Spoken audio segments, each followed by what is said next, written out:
All right, good morning, afternoon, and evening, depending on where you are in the world, everyone. My name is Scott Baugher. I'm the Chief Technology Officer for Kaseware, and I'm going to give a talk about my experiences with Arango Db and Kubernetes.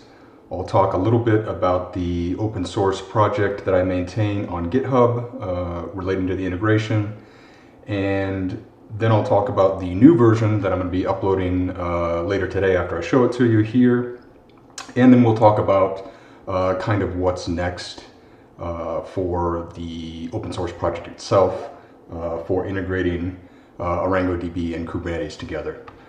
So I know nobody really likes slides, so I only just have a few here. Obviously you can see the title slide is, the talk is Arango Db and Kubernetes. So just a quick background on me. As I said, I'm the Chief Technology Officer of Kaseware, was a special agent in the FBI for about 11 years, which for those of you around the world who haven't heard of the FBI is sort of the US national police force, for lack of a better term. I, along with my other current partners at Kaseware, built the FBI's current case management solution that they're using today. And we are using Arango Db and other innovative technologies to build the next generation of case management for law enforcement and corporate security. So we were in the FBI, we left to start our own technology company, and that's what brought us here today and helped us cross paths with Arango. So first we'll talk about why we wanted to use Kubernetes. Obviously, probably as all of you know, the industry is moving toward containerization. Virtual machines were kind of the hot thing, 5 to 8 years ago is when those started picking up. Now everyone's talking about containerization. It makes deploying new services easier for your developers. They don't need to worry about getting servers set up or anything like that. They just create their Docker image or other container platform image, and they can simply deploy it onto your Kubernetes cluster. And again, as with making deploying new services easier, it also makes updating existing services easier. Kubernetes is actively developed. It's based on Google's Borg project, and it's now open source and community supported. So the next question is why Arango Db? And this I can only answer from my own perspective. It's a multi-model database that allows for stack simplification for us, which is certainly one of the keys, right? The fewer components you have in your stack, the fewer things can go wrong. At least that's my philosophy. So it offers document, key value, and graphing, and really relations as well if you get into the AQL query language. It now has built-in clustering capability, and it has excellent community-based and company-backed support. And I've worked with Arango for probably a little over a year now. I've met Claudius, I've met Max when they were here in Denver last year for, I think it was for MesosCon. Both great guys. Everyone I've dealt with at the company has always been very, very happy to work with me, and they've always been great. So let's talk about some of the challenges that are presented when trying to run something like Arango Db in a containerization system. And the first challenge is most of these containers are not designed for persistent data storage. So they're designed to spin up, spin down, and that's it. So the next time they spin up, they're not going to retain their data. Obviously, databases like Arango Db and any other sort of data storage device needs persistence to do their job, right? It wouldn't work very well if you spun up 3 database nodes and took 2 of them offline, and all of your data in those other 2 nodes were suddenly gone. It's just not acceptable for a database. And the other thing is workloads can be unpredictable. So, as everyone has moved to cloud computing on AWS or Azure or other cloud computing platforms, they've done that. At least one of the reasons they've done that is because it makes scaling up easier. And you're scaling up on those platforms typically with virtual machines, but you can run things obviously like Kubernetes on those platforms, particularly on Google's cloud compute engine. So things like Kubernetes make scaling up your workloads easier, and Kubernetes can actually right now detect the workloads across your pods, and we'll get into that a little bit later, but it can actually see what your workloads are and automatically spin up new instances of, for example, a new database instance or a new coordinator instance or a new agent instance when we're talking specifically about Arango Db. So the existing Kubernetes and Arango DB script that is up on the GitHub site. You can find that by just doing a quick search for Arango DB, Kubernetes, and GitHub. And my project should be the first one that pops up there. But it wasn't really designed with persistent storage in mind. So it was a quick and dirty script that could quickly get a basic Kubernetes cluster up and running, but wasn't really designed with persistent storage in mind. It did store it to the disk that the pod happened to be running on, or the host disk that the pod happened to be running on. But if the pod was scheduled to a new node for some reasons, if that node went down, or you needed to scale up and you then decided to scale down, that data would have been lost. So as part of the new script that I've set up, that again I'll be uploading shortly after this talk is finished, and we'll go over during this talk, I've switched over to using Kubernetes stateful sets. So that's something that is fairly new in Kubernetes. I think it became a beta feature in 1.5. It was formerly called pet sets. And it allows you to essentially tie storage to a particular node. And for those of you who don't know how stateful sets work, it's basically the concept of numbered nodes that always have a stable identity and a stable network identity. So for example, if you decide to set up 3 database nodes as part of your Arango DB cluster, those are going to be called, for example, database node -0, database node -1, database node -2, and you can always rely on that naming scheme to access the node. And the stateful set relies on that naming scheme to always attach the storage to the proper node. So if database 3 gets rescheduled on a different node, Kubernetes can automatically reattach the storage to that new node, so it still has its data. So as you scale up and scale down and nodes crash and come back up, the nodes retain their data no matter where they are in your Kubernetes cluster. So we'll talk about future enhancements actually toward the end. So before we get into that any farther, let's just go real quick. Here is the GitHub site for Arango DB on Kubernetes. This here, the make Arango DB cube.sh, is the script I'm talking about. That's the script that's up there now. That's the one that's not set up for persistent storage. So I want to give you sort of a compare and contrast between the two solutions. I have a Kubernetes cluster set up here locally.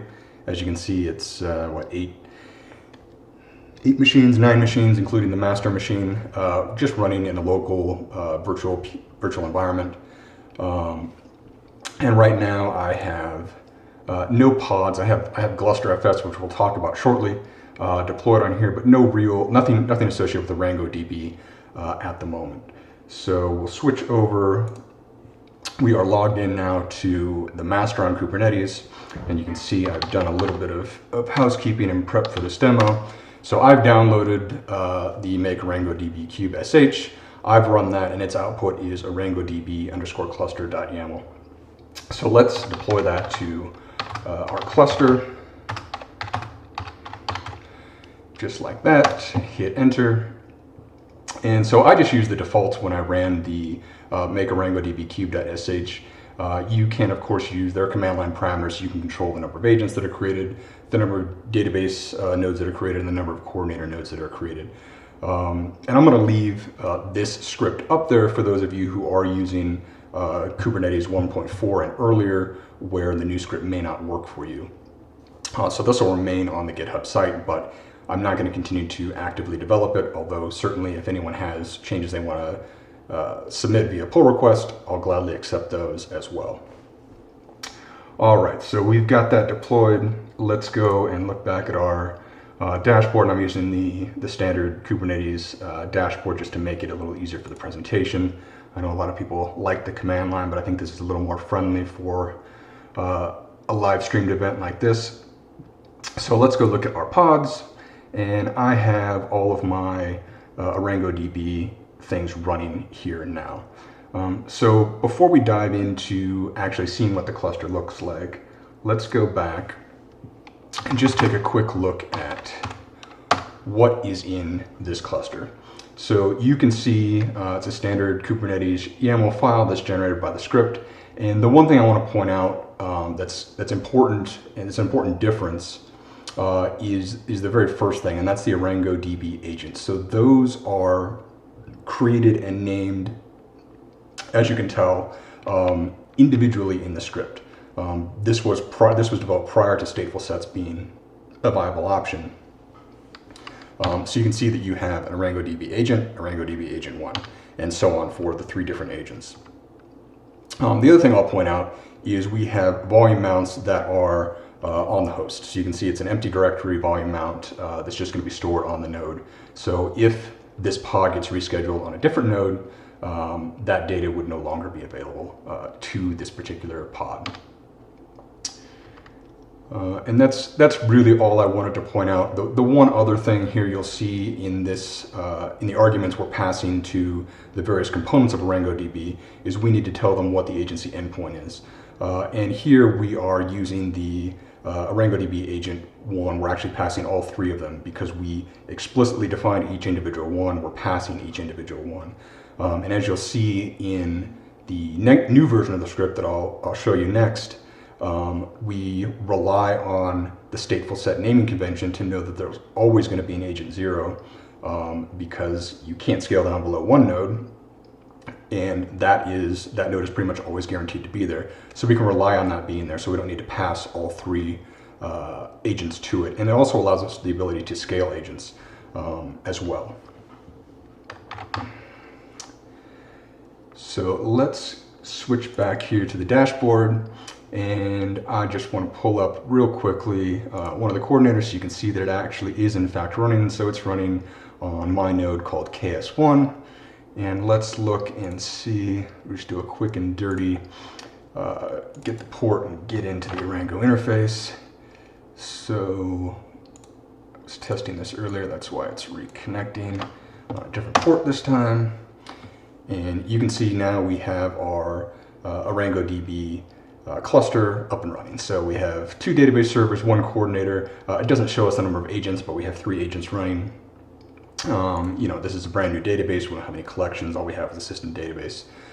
So that is what you have as of now on the GitHub side of the project site. So obviously, as I said, some of the downsides to this are as you're scaling things up and down, data, particularly if you scale down, data is lost. And if things go down, data is lost because the data is stored on the local node. So if the pod gets rescheduled somewhere else, that data is gone. So to sort of fix that problem, I created version 2 of the script. And version 2 relies on a couple of other key components not related to Arango. And I'm not going to fully go through the setup because it can be time consuming and trust me, sometimes fraught with errors unless you are very diligent about following the instructions. But you need essentially a persistent storage mechanism that is not on the node that Kubernetes can mount to the node for its persistent storage needs, or for Arango's persistent storage needs, I should say. So what I did there was I used GlusterFS. Like I said, this particular Kubernetes cluster that I'm demonstrating this on is a local Kubernetes cluster. It's not running in the public cloud, it's running locally. And certainly we use public cloud for production. We use Microsoft Azure and certainly get the benefits of those, but I would encourage those of you who are interested in Kubernetes development to actually set up a local cluster. I mean, you can do it on, you know, fairly low-end hardware if you use virtual machines, and just the going through the setup and figuring out how everything works is going to make you much better at troubleshooting things as issues come up, as opposed to what sometimes becomes just a single button click, you know, on the public cloud. And that's great because it's easy and it makes you more efficient. But sometimes when things go wrong, you don't know how to fix them. So that's just a quick plug for diving in and getting some hands-on experience with setting up Kubernetes. So like I said, the Gluster is what I'm using locally for persistent storage. And for those of you who don't know what Gluster is, I believe it's actually a Red Hat open source project that is a a clustered network file system, or a redundant clustered network file system, I guess. And it basically allows you to create storage on the network that other nodes can access. It has replication, so if a particular node goes down and you have data on that node, that data is also somewhere else. So it is saved and you can still use it and the cluster still works. So when I showed you initially on the setup of my cluster, we looked at the pods and we saw that we had some Gluster FS pods. And while we're doing that, let me take down our old Arango cluster to clean things up a little bit. So we have some Gluster FS pods, and what I'm doing here is actually running Gluster FS inside of containers on Kubernetes. So if you look at my nodes structure here, I have KSS 1, 2, and 3, which in my parlance is Kubernetes storage slave 1, 2, and 3. And those are marked as storage nodes. So that is what tells Kubernetes where to deploy Gluster. And to get all this set up, I certainly didn't do it on my own. There's another open source project out there on GitHub called Gluster Kubernetes. And it's fairly easy and straightforward. I'll let you go there and look at it. But what it essentially comes down to is there is a script that runs that will actually deploy Gluster FS on your Kubernetes nodes for you. So I've already done that, obviously, but I just want to show you the script real quick that I used. So let's go to Gluster Kubernetes, let's go to the deploy directory. And again, this is off of that GitHub site that I just showed you. So GK deploy is the script to run. And if you look at my GitHub repository for this project, for the Arango Kubernetes project, I have some instructions on there on how to run GK deploy on your basic Kubernetes cluster. And also a few troubleshooting tips, some things that I ran across and some things that other people ran across that, I linked to. But it essentially comes down to getting your Kubernetes nodes set up. You have to have at least 3 for this particular script to run because it uses a replication factor of 3, so you need 3 different nodes for it to run. You need to make sure, obviously, you have volumes that you can mount in there. There are various options for that. Again, I'm using a virtual environment, so I just mounted an extra disk to each of the 3 nodes that I was running. And then really all you need to do is give it your topology file. And again, this is something that has to be set up before you actually run the script. And essentially you can see, okay, I'm just telling it which nodes are going to be my storage nodes.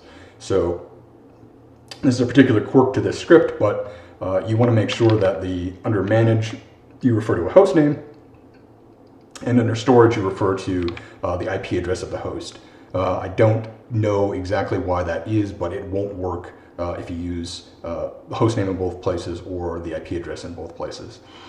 You can define which zone this particular storage is in. For these purposes, it's all in one zone for me, but it would allow you to set up zoning across data centers and those sorts of things. And then you need to tell it what device it's going to use on that particular node. So I'll be very, maybe a warning here to be very cautious that the device that you specify here is ultimately going to be wiped out by the setup. So make sure you don't pick the device that's actually hosting your operating system. Set up a separate disk on there that is solely for the use of Gluster. So there it is, you have your topology file. Obviously yours could be more or less complicated, probably not a lot less complicated, but you could have more nodes in there, you could have various zones defined, you could have more than one device that you're letting it use, etc. But that's sort of the basics of it. And then once you run GK deploy and do that, it will actually run through the script and tell you exactly what's happening. And in the end, you will end up with, you will end up with a cluster that looks something like this, assuming you're installing it on a new cluster. So you'll have 3 Gluster FS nodes and something called Heketi. And Heketi is another important component of this entire setup.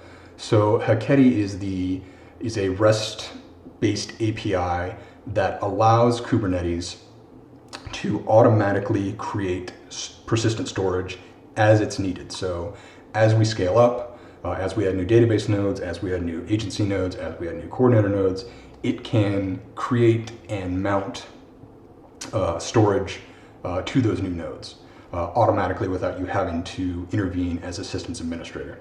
So you can see here, we don't have any persistent volumes. We'll talk about those in a little bit. And we don't have any persistent volume claims yet because we didn't use those with our version 1 of our script. We were just using host-based storage. So as we look through the pods, the only sort of important thing to know is there's my IP address of my pod, and we also need to set up a storage class. So that's the other thing that Kubernetes will do. And actually, it's not the IP of the pod; it is the IP of the Heketi service that you want. So you notice that the IP that's assigned to the Heketi service, if we look at our storage class, is the REST URL that the storage class uses. So this is basically the connection between Kubernetes and Heketi, which will go out and create those GlusterFS volumes for you automatically. So you can see the REST URL matches the service IP address of the Heketi service that was created. The other thing that I've done on the storage class is set it up as a default class. So I only have one storage class defined here on my cluster. I've set that up as the default class, and that way when I'm deploying things that are going to rely on this persistent storage using persistent volume claims, like the next bit of the script we're going to get into, I don't have to specify which particular class I want to use. I can just say I want X amount of storage, and it will give me X amount of storage using my default class. Obviously, you could have multiple classes. Say you had SSD back storage, and you had spinning disk back storage, and maybe some other sort of slower archive storage somewhere else. You could set up 3 different storage classes, 5 different storage classes, whatever you'd like. And the other thing I'll point out here is if you're on the public cloud, there are storage classes for Microsoft Azure, for Amazon, for Google Compute Engine. So you don't have to set up GlusterFS. If you're running the public cloud, you can use their persistent storage mechanisms, and it will work very much the same way. So if you're in the public cloud and you want to try to replicate this setup, you can certainly use a different storage class referring to Azure, AWS, Google Cloud, and others that are supported by Kubernetes. And you can skip the whole setup of GlusterFS. So really quickly, I'll just show you what that looks like. If you do want to set it up with GlusterFS, very, very simple. And again, this is all stuff that you can find on the GitHub site with links to these particular YAML files. But basically, you're just setting up a storage class. I'm giving it a name. Mine happens to be SSD back, so I called it fast. You tell it what the provisioner is, and again, this is where you would put in, if you were using Azure or AWS or Google Compute or Cloud, you put in the proper provisioner there, and then again, the parameters for the REST URL are simply in this instance, where is my Heketi server, so it knows, okay, I need to contact this server, tell it I want a new persistent volume of this size. And that's really all there is to it. So you create the storage class, again, the same way we create everything else, with just a kubectl create -f storage class. I'm not going to recreate it because it's already there, and I also have a typo in there. But that would simply be it. That's all you need to do, and that storage class would be created. And then you can set it to default. That's easy to find in the Kubernetes documentation. All right, so we've got kind of the background set up, and I think we're ready now to dive into version 2. Let's just check and make sure nothing is running that we don't expect to be running on here. Looks like everything has been properly cleaned up. Okay, so like I said, version 2 of the Arango Db Kubernetes system. Let's see if I can.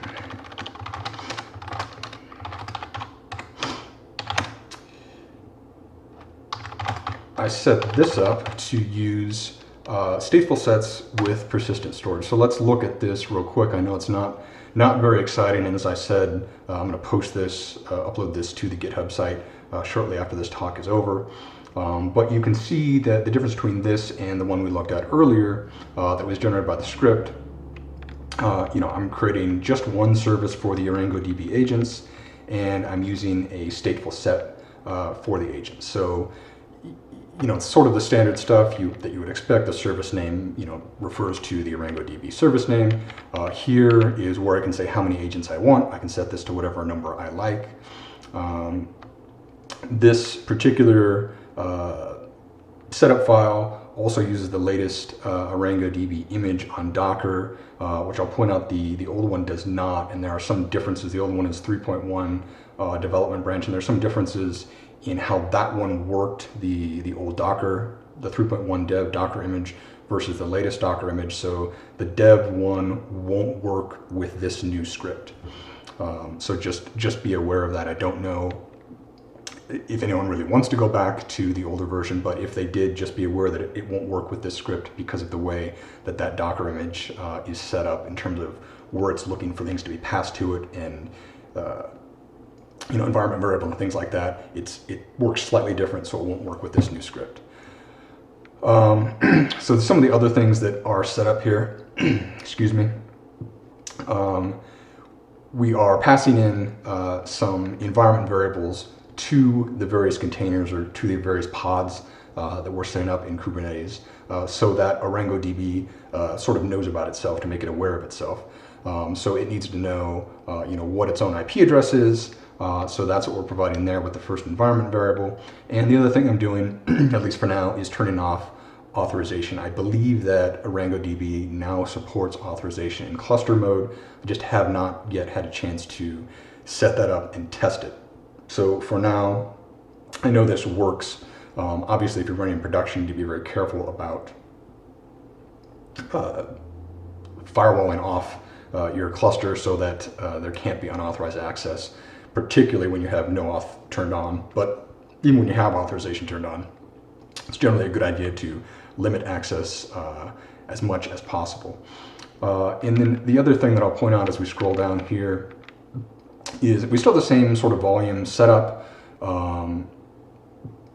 We are mounting into varlib Arango DB3, and you notice the name I'm giving is Arango Db agency data. That'll come into play a little bit later. It's not too important what you name it. It just makes it a little easier to pick out when you're in the Kubernetes cluster to see, what particular volume matches up with which particular node. And again, we'll get into that a little bit later. The arguments, turning off server authentication as well. And then we're just going to say, yep, we're going to activate the agency. The agency size is 3. So this is the one place where if you decide to up the replica count up above, make sure you adjust the agency size here as well. And then again, we're just passing that agency my address IP is the environment variable from up above here, where it says name IP value from the status.pod IP. And that's it. And then the agency endpoint is, again, like I said earlier, just the first node, because the agency, as new things join, it knows about them and it can share that information with the other new things that join the cluster.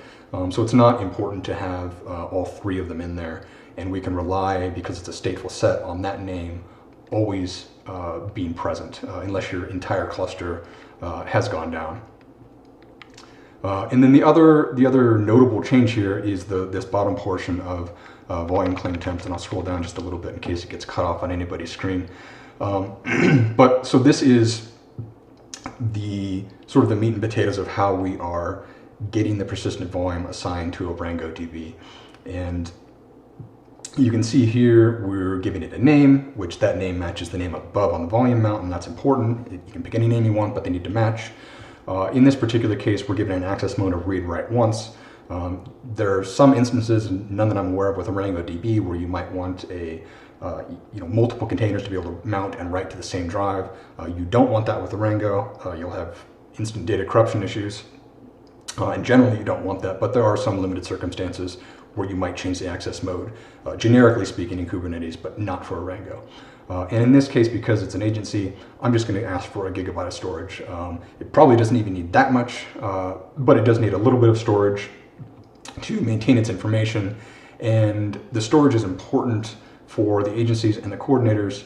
Obviously, it's important for the database nodes, but the agencies and the coordinators, because they assign themselves their own internal Arango cluster IDs, for lack of a better term.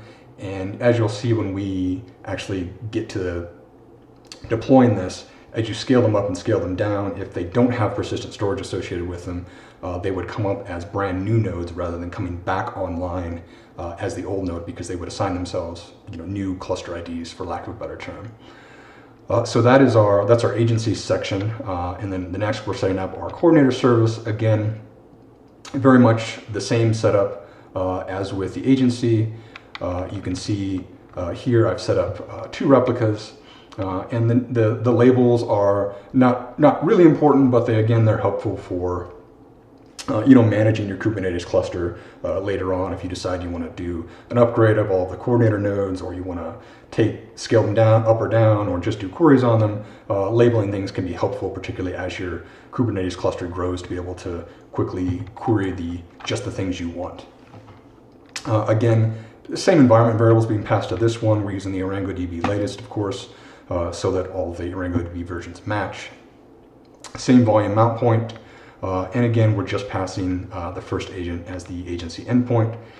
And here we have, again, the coordinator data. The coordinators are, quote unquote, stateless.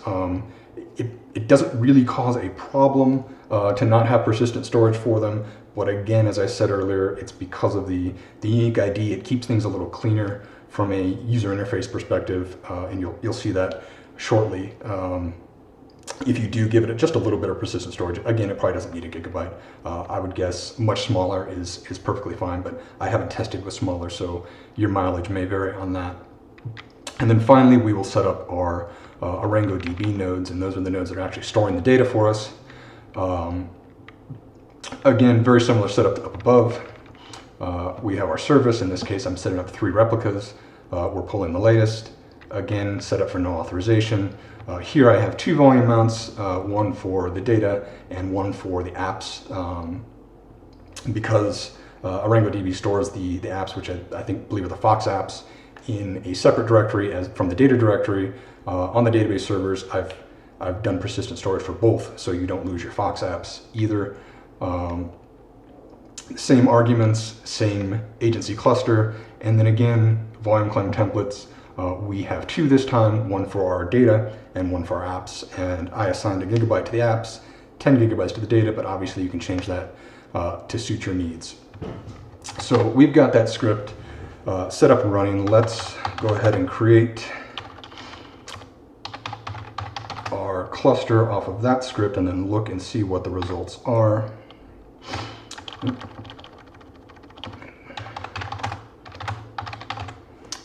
All right, so we'll create that. So since it's all created, it's going to obviously take a minute or 2 to be created, but we'll sort of look at what's going on. So as we look at pods, we're going to see lots of errors because things are still spinning up and persistent storage is getting mounted. But let's talk about the persistent storage as things are spinning up and getting ready to go. You can see that we have now persistent volume claims. So because of the way we set up our YAML file and because of the way we set up our storage class earlier, we are saying that every node is going to make a persistent volume claim. So that was, again, back in here, we'll just go to the bottom real quick. You can see those volume claim templates. So those volume claim templates are what result in these things being spun up. And, if we refresh it, we'll see more created as things are starting to spin up. But you can see the naming convention. Again, as I said, it's pretty simple. Arango Db agency data, Arango Db Agent 0, Arango Db Agent 1, Arango Db Agent 2. So these claims are tied to the pods that are running, so that as the pod is rescheduled on different nodes, those claims can be mounted to those nodes. So we have truly persistent storage. So the volume claims are one thing, and then the actual persistent volumes themselves are also getting spun up. So the volume claims aren't storage per se, they're just a sort of a pointer to storage. And so with the storage class we've set up with the auto provisioning, thanks to Heketi, as a persistent volume claim is made, Heketi is automatically provisioning persistent volumes for us. And you can see that they're getting bound to a particular claim. So if I could, if I click on that, it'll tell us, exactly what's going on. So in my default namespace, this persistent volume is mapped to Arango Db apps Arango Db db-2 claim. So that shows you the mapping between the persistent volume claim and the persistent volume. But as you saw, I didn't have to go in here and set up persistent volumes for Arango Db or anything else. I didn't even have to set up their persistent volume claims. I just defined them in the YAML file, and when we told Kubernetes to go ahead and spin things up, it knew, thanks to our storage class, to tell Heketi to go create these persistent volumes for us. And you can see all of the 1 gig persistent volumes for most things, and then we have 3 10 gig for the actual data that we specified back in here. So we've got 3 of these data nodes, that's why we have 3 10 gig persistent volumes. So that's good, and now that we've talked through that, it looks like everything is now up and running just fine. So our old interface is not working anymore, so let's look and see what our coordinator is running on. Okay, it's back on the first node, and let's just find, again, you would deploy it in production, you'd want a load balancer so you don't have to look up ports and figure out which one to contact, but for the quick and dirty purposes of this demo, we'll just use the defined port on the node, and we're logged in. So now we've got our cluster up and running again. Really, there's not a huge difference in terms of what it looks like on the old one versus the new one, except you can see now we're up to 3.1.21. So let's sort of look at what the benefits of this are. So we talked about the drawbacks of the previous one.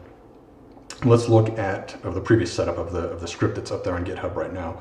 Let's look at what adding persistent storage and stateful sets has given us. So let's set up a quick database here.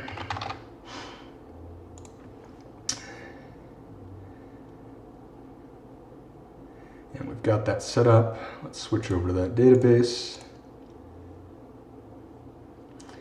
And let's create 2 collections to sort of demonstrate the concept. The first thing we'll do is we'll set up a replicated collection, and sort of the main reason, or I guess there are a couple of main reasons why people want to go to clusters in terms of databases. One is obviously performance. It allows for horizontal scalability, so you don't have to buy massive expensive hardware in order to continue to scale out. You can use commodity hardware to horizontally scale out your system. But the other main benefit is sort of data redundancy. And Arango supports or provides both of those as long as you set it up properly. So obviously it can horizontally scale. You can add database servers at any time, or additional coordinators or additional agents. But more importantly, it also offers data reliability or durability in terms of replication. So let's set up a replicated collection, and we will, the number of shards is somewhat important, and if you hover over the UI here, they suggest the number of database servers squared. We set up 3 servers, so let's go ahead and use Arango's recommendation of 9 shards. And then the important thing to do here, if you're going to do a replicated collection, is to hit advanced and to say what you want your replication factor to be. So that is, how many times do you want each shard stored? So if your replication factor is 1, that piece of data is going to get stored in 1 shard on 1 node, and if that node goes down, you're out of luck.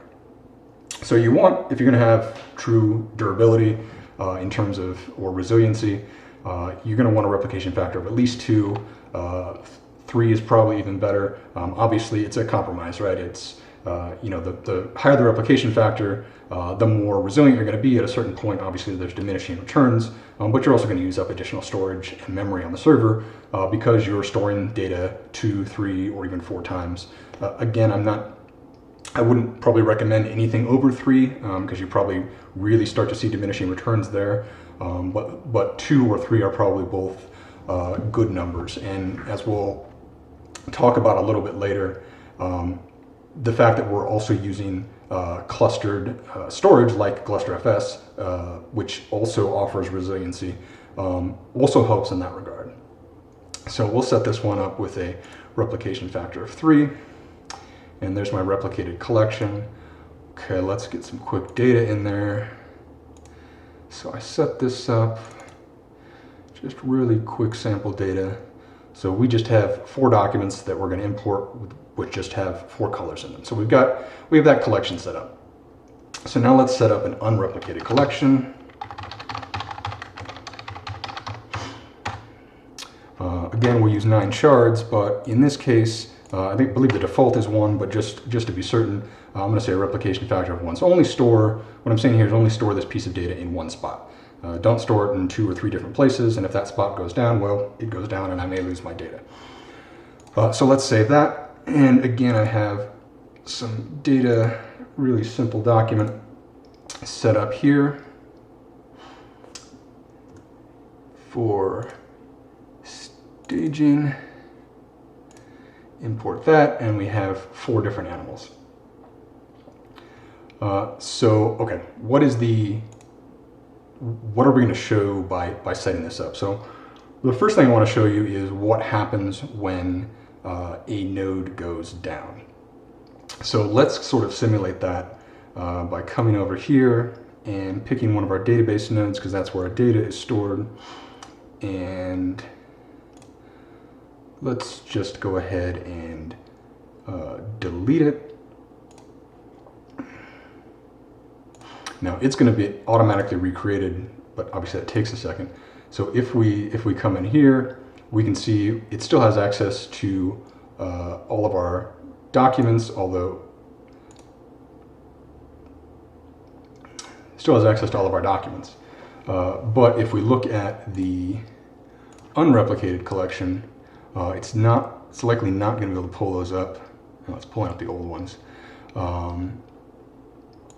Let me do something else instead to show this a little better. Let's go to the stateful set and let's scale it down to 2 pods. So it's going to automatically delete one of the pods, and just for educational purposes, again, like I said, stateful sets are always numbered starting from 0, and when you scale up or down, it always adds on to the end or subtracts from the end. So we have Arango Db 0, 1, and 2.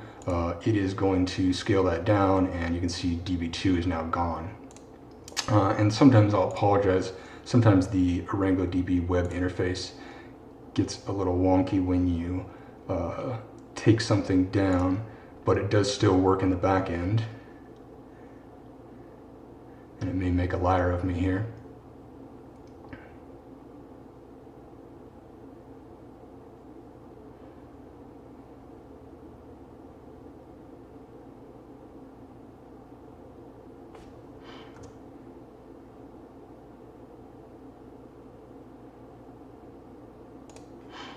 All right, let me try refreshing it one more time.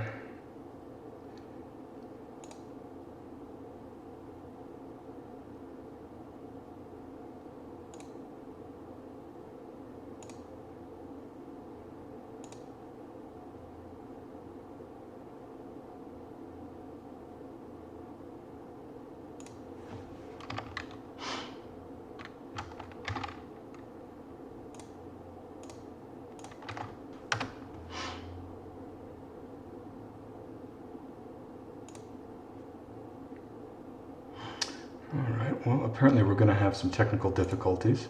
So let me scale this back up.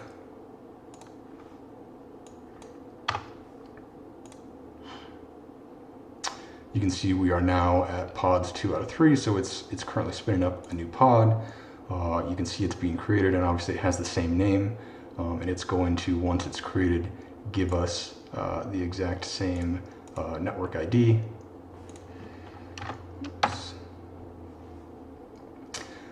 There we go. So now we are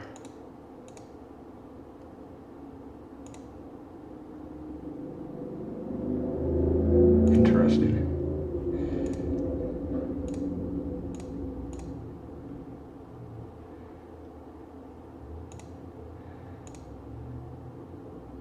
So now we are at least back up and running. So you can see actually on both collections now we have all of our data back. So even though DB2 is likely scheduled on another server, its volume, which we can find in here, Arango Db volume 2, let's see, was automatically rebound to that new node. So it's actually back up and running.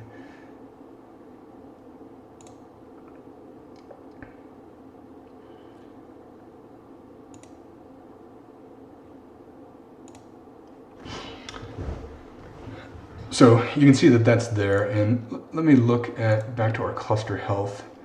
This is something new I haven't seen. I don't know why we're suddenly seeing it this morning, why it's reporting 0 coordinators and 0 database servers, but that generally would reflect the correct number of things. I'll see if I can't figure out if that is an actual bug or not, or something we've just done wrong here.